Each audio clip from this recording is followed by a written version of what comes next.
All right, welcome back. So one of the things that they talk about the ninja selling installation is, and I think it was Sun Tzu, I think it's an Art of War quote, which I really should have had up, but basically it was like, anybody can see the sun or hear the thunderclap, but it's the subtle that you have to notice.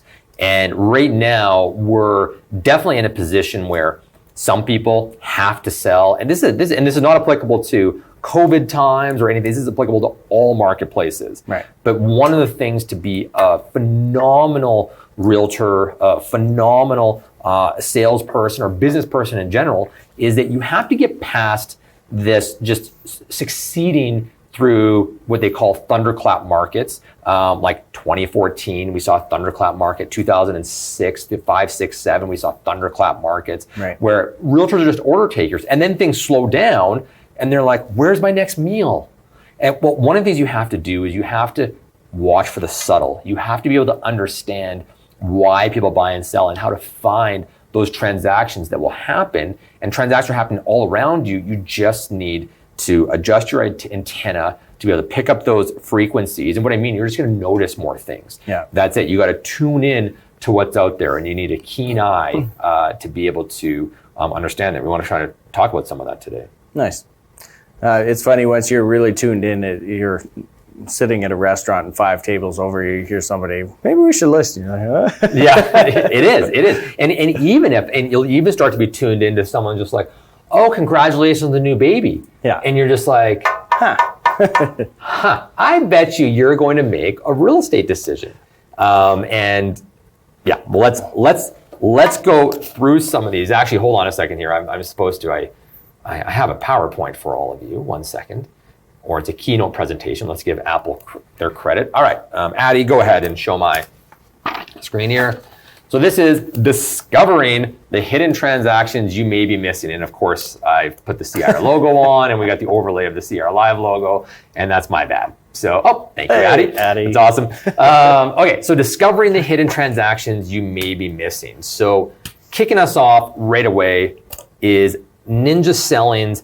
These people probably want to buy or sell real estate this year. So for those of you that have not taken Ninja, those of you that have taken Ninja, it's time to revisit this, because there's a lot of transactions that are happening, and you may not have been in touch with your database as much as you would have liked to, and someone bought or sells. So I love this point, because it's not so much selling somebody on something as much as just being in tune when their needs are shifting and they're going to have to make that move. Yeah. So, and that's where I do believe our industry has shifted from sales and more towards educators and advisors. So I could not agree more. Steve, why don't you take us through some of these? So this is the document. This is an excerpt from the Ninja Selling Manual, and it talks basically about, here's the concept, is that people move because of lifestyle changes. But you need to recognize these lifestyle changes, and when someone has one of these things happen, you don't call them up and say, "Hey, you looking to buy or sell?" Yeah. You keep in touch. You send them a congratulations card on having the new baby or the new job or whatever it is. You're just listening, and you're offering value in a strategic way, in an authentic way, right, and you're just positioning yourself as someone who is top of mind for when this comes to fruition. So these are people that might be thinking of selling in the next year, buying or selling.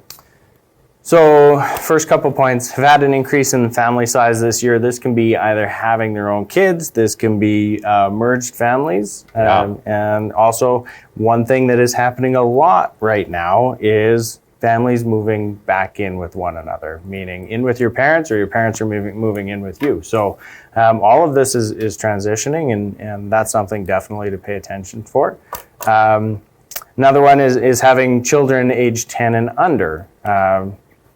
And this is actually really interesting. It's a conversation that we're having, because there's a lot of life changes that happen at grade 4 in our family, where schools change and everything. And so we're evaluating, are we in the best area for the schools and the busing and that kind of stuff. So, and another thing with this one too is the concept of, we're actually evaluating what we do with Weston's RESP. We're going to contribute to the RSP to get the government matching, but we're thinking maybe we buy an investment property. Right. And you just, when he's 18, it's virtually paid off, And that can be another opportunity. And Ninja talks about that a lot. It's like, is someone interested in making an investment? Because is now a good time to invest in the market? When do you buy? Well, you buy low. Yeah. And that's a good opportunity too. So continuing on, do you have teenage children? These are people that, again, had different lifestyle needs. Your kids, do you want your teenage children in the bedroom next to you again? So that's as they're starting their lives, and are you going to finish that basement or not? The talk about have children left home recently. They're going after the empty nesters. Are people living below their means? Now, do they have an opportunity to take advantage of some lower prices? I mean, you look at the inventory out there. We were talking to some realtors over the weekend, and they're saying, I can't believe the product that is available at the price point it is available right now. And that was not the case, a year ago or 2 years ago. And now we're seeing, new deals come up. Well, that one's interesting too, because in this particular market where the lower priced inventory is moving, and this is across the province, not just in Calgary, the lower priced inventory is making a move, and the higher priced inventory isn't moving quite as quickly. So it's a great opportunity to move up in the markets. Absolutely. Take it away. Have they lived in their same house for 7 years or more? This is interesting because we compared this back to the provincial census information. The average homeowner spends 8 years in their home in Alberta. Yeah. So, and we've all talked about the honey-do list. As soon as it's done, you don't spend the time enjoying your house. You decide to sell it and move on to your next project. True. So true. Is my honey-do list going to take me 8 years? Is that the... More or less, yeah. I just heard that, yeah. And then have had their company expand in the last year. There is companies expanding. Like there are people that are doing actually quite well in this market. So that's, again, an opportunity for upsizing. I was reading an article today about there's actually created a boom in this marketplace for a lot of different things and a lot of different reasons. Right. So continue on. Have they received a substantial inheritance? And that's self-explanatory. Do they own a building lot? Are they ready to start building? Also, great opportunity to get some great trades in, where hotter markets, it's harder to get the best trades. And some of these are pretty straightforward. Are they getting married? Are they getting divorced? Or the holy grail, are they getting divorced and married? And now you can get all the transactions out of that. Just kidding. But it's happy that it ended in a happy story of them getting married again. So hopefully it's best for everybody involved. And they talk about having a dream for wake-up money. So like we talked about paying off a property for their kids, this is now, well, do they want to be investors? Are they, someone who is interested in having passive income? And that's when you slept, how much money did you make overnight? And that's that concept of passive income. And do they have a dream to live anywhere? And we'll talk about one of those points here coming up here a second, is do they have a dream community they want to go to? And this was one for me is, did they have a commute over X amount of hours per day? Yeah. And did their office move? One of the things we're seeing is a whole lot of downsizing and upsizing and companies, and companies moving around. And some companies, someone might be remote and now they want to change where they are living because, they don't want to, they try to be close to their work downtown, but now that work office closed and now it makes more sense to them. So they want to be in Airdrie, they want to be in Okotoks, they want to be in Cochrane, like some of these bedroom communities. So, and it's also interesting with the experience of COVID, the understanding and maybe it's family time, maybe it's less time on the road or at the office, and living closer to the office is a nice opportunity. So once a year, or even right now, we recommend going through your database and just asking yourself, who is someone that has a lifestyle change in their market here? So, or has a lifestyle change that might be relevant. All right, Steve. Setting your contacts up on a dream search. So even if they're not interested in making a move, most people that own real estate are interested in real estate, and everybody likes to see the next level, so to speak. I think that's just human nature. So setting people up on their dream search in their dream areas can get people talking. It can be an interesting conversation starter, and they see a properties pop up that maybe it's in the price range that they thought, or maybe it's a price where they thought it was out of their price range originally. So it just creates that opportunity, so to speak. Yeah, and I love using compelling names like, your dream search for, Willow Park, or your dream search for Evanston, or whatever it happens to be. And even it could be, we had one set up for Lake Bonavista, and we moved to Lake Bonavista 5 years ahead of schedule from when we thought we were going to. And that was, we thought we were getting a great deal because of the market, and should have waited another 6 months. So anyways, so that's good. Also, this is another one where this is great for two markets. So I did this all the time when we had open houses. You collected names at open houses, and now those people have gone a little bit stale. If they were set up on a search for, let's say, Tuscany, or let's say, Coral Springs, then what I would do is I would say, hey, I'm going to preview homes in Coral Springs this week. Do you guys want to jump in and kick some tires with me? Or you can actually post this up on social media and say, hey guys, I tour homes all the time. I'm going to be out in the Southwest, I'm going to be down in Mahogany or whatever, checking out some different homes. If there's anybody that wants to come and kick some tires with me, let me know. Right. And we suggest that you be honest with the listing realtor and just say, hey, I got someone from my database, put up their hand who's interested. They're going to be coming with me to preview the home. So it's like a showing. And if I had a client if I had a listing and my client, someone said that to me, I'd be like, yeah.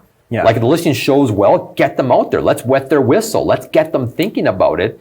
And we've seen people, I have pulled transactions together like this, and by people coming out of the woodwork, oh, actually, yeah, there's a couple in Mahogany we'd like to see. Yeah. And I got to go out and preview homes anyways. It's no extra time out of my day. You're off to the races. Now with these ones, yes, they are obligated to provide access for any showings requested within the 24 hours. But when you're previewing properties, schedules aren't as in demand, so you don't have to worry about making sure that the seller is out when it isn't convenient for them. So, totally. And then for the listing agent, just providing some honest feedback as to how the property shows. So there's value all the way around. Yep, absolutely.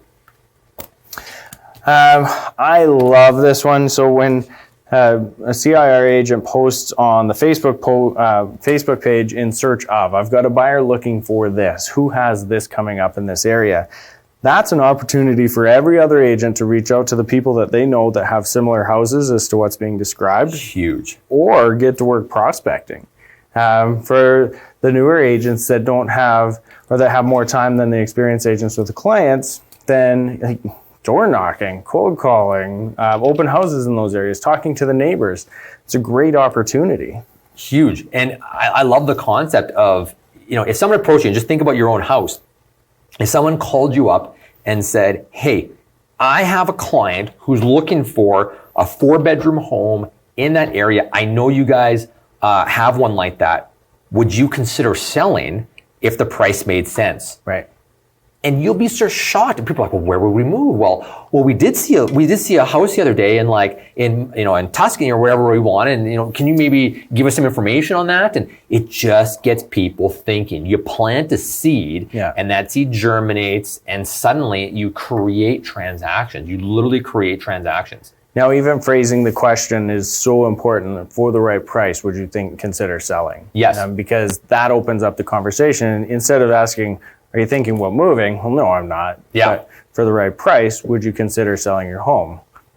What's the right price? That's exactly it. That's exactly it. And whether or not they might get that price in this marketplace, we're just planting seeds for people, because everybody has this lifestyle that they want to live. Or something like that. So it's absolutely great. So this actually next one builds off of, we won't spend too much time on this one because Steve already nailed it. Door knocking with legit buyers. So you have somebody in mind, and you're actually knocking on doors in communities saying, hey, we do have a real buyer, and I suggest you do. One of our agents, we're searching for homes like this. And I even like it when not all homes fit. Yeah. So you're knocking on, let's say you're in North Glenmore and some bungalows are renovated and things like that. We're looking for an original bungalow. Oh, looks like you guys have done some work here. That's probably not the right fit. Just want to know. I'll just introduce myself then, but yours isn't the right fit for us. Right. And you know how authentic that looks to people? Yeah. They're just like, oh, you're not just here to get, oh, sorry, I didn't realize your home was like that. That's not the right for my clients. Yeah. And you go on to the next one, and some of them will be, and say, talk to so-and-so, he's renovated, that's not right for us. This one, and then it just brings the legitimacy to it so much. You're actually looking for a specific criteria. But that one person says, well, but hey, maybe you can give me a price, or, there's different things that happen there. Cool. Finding the pocket listings, we kind of summed up and asking who would sell if they got the right price. And then I like your point about having a financial planner contacting people if they're talking about adjusting their financial position. Yeah, and I just want to talk about this pocket list one just for 1 second, because don't forget, your entire database becomes this question. It's like, who in your database, and I guarantee it's about 3/4, about 75%, who would sell if they got the right price.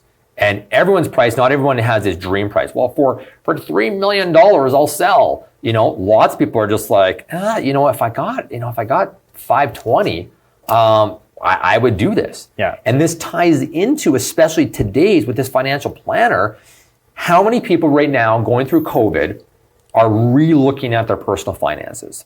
Oh, yeah. Everybody should be.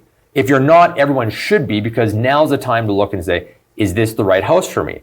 Either we're going to go back to that, I live beneath my means, and now's the time to take advantage of a move-up market, or I need to adjust my lifestyle to get back in within my means, and that means disposing of my residence or things like that to get my budgets in there. And financial planners are the front line to a lot of these conversations. Right.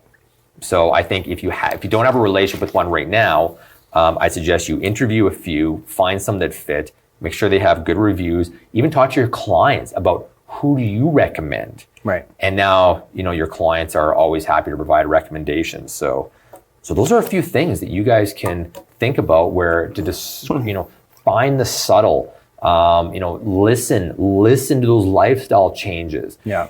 Ask questions, elicit desire in your database. That's what it comes from, is like you're eliciting desire where someone's like, oh, that community is going for that price. I've been set up on a search for that. You door knock someone and they say, I got someone for your house. And they think, well, we were in this crossroads. We were just sort of talking about this. And if Steve's stats are correct, which Steve's stats are always correct, that people move once every 8 years, then that means that every 8th home that you approach or every 8th contact that you have is going to make a move that year. They don't know necessarily they might be making a move that year. They might decide in 6 months from now that they're going to make a move that year. Yeah. Kirsten and I went through that. But that's how it works. So get out there and get in contact with people, because transactions will happen now. One point to looking for the subtle, and this is where social media can be such a valuable tool. And we talk about online marketing, and the fastest way to get a relationship offline in real life is the key to success. But when you're looking at social media for these subtle cues, just had a kid, maybe there was a death in the family, then you actually send flowers or a baby gift and get it offline and tangible instead of just posting like everybody else. So there's real opportunity to make somebody feel special, engage with them, and build that relationship. Because it is all about that. Steve nailed on such a critical point. It's all about building relationships. Even if your business is 100% internet leads, in order for someone to actually pull the trigger on that home, 1 in 10,000 will be bought sight unseen, but it's like you need to build that relationship. You need to make them trust you, and your contacts already trust you. So deepening that relationship to become their trusted advisor is so key. And it's not always about real estate. It's about adding value to whatever life position they might be in right now. And being authentic and actually caring. Being authentic. So, okay. We went a bit over time, and we're going to go over time with the next segment here, because we are going to turn it over to our experts at TD, and this will be Steve and my sign off for you guys today.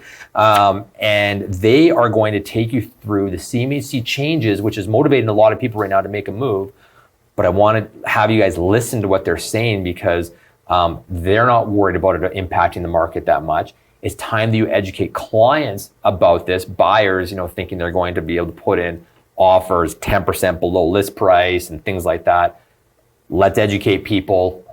Let's, and listen to some experts here on how they expect it to affect the marketplace. Right. Cool. We'll talk to you guys next week. Have a great week. Thanks.